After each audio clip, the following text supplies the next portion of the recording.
There are words for us as collectors that we seek out. Words like perfection, words like definitive.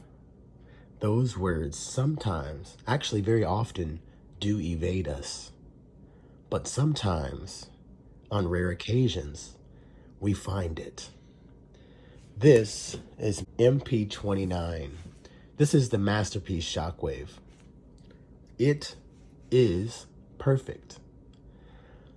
It's a hard subject for me to talk about because it took me such a long time to acquire these. To get the G1, I couldn't find a reasonable one. And what I mean by reasonable is that when you're searching for something by the grams of plastic and by the passion that people hold for the item, there's a certain cost associated with it. Certain grams of plastic shouldn't cost over X amount, regardless of the passion. Like a Shockwave toy in box shouldn't be more than $1,000, you know? And to get one that you got to piece together, you shouldn't spend a whole lot of money on it.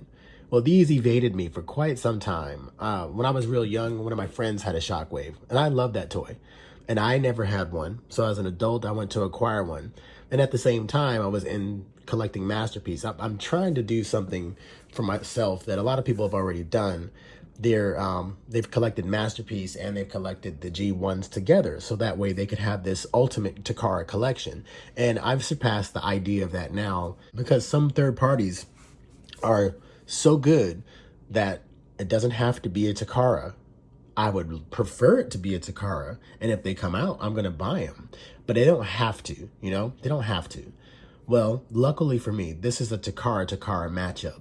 And I must say, this toy is absolutely delicious. It is absolutely splendid.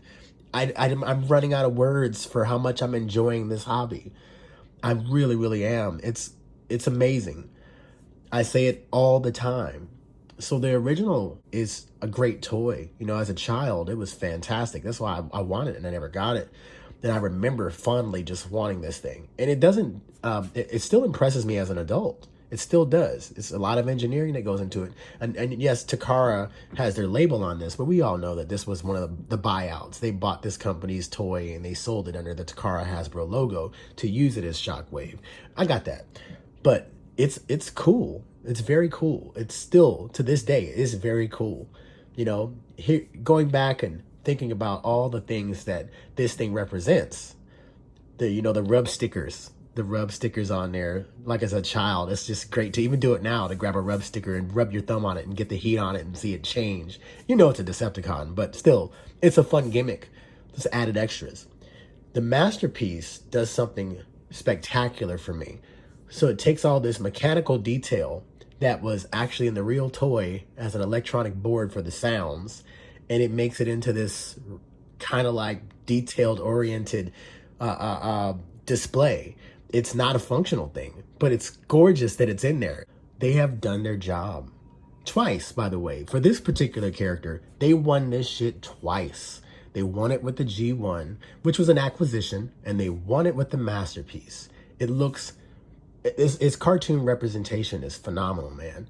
Does it hold up? Like, during moving, I have to put my stuff in boxes, and I don't initially just take it right back out of boxes. I would love to have my stuff on display, but right now I'm doing a whole lot of stuff. I'm building a whole brand new display, so everything's back in boxes.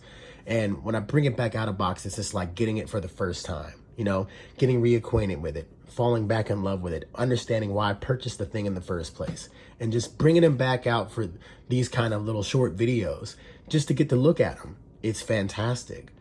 You gotta be able to separate yourself from what's around you all the time so you can understand how good it is. If good things are around you all the time, then you can't really appreciate them without the bad things. Being away from your collection may, for some people, help you enjoy what you really have. I took a break from this guy. I pulled him off my shelf. I put him in the box and I bring him back out, and I'm still amazed. I'm still enjoying this wonderful toy. And for the people who didn't buy either version of this, good for you, you know. I hope you bought something else that makes you happy. I really do. But this thing is great. It is fantastic. Perfect.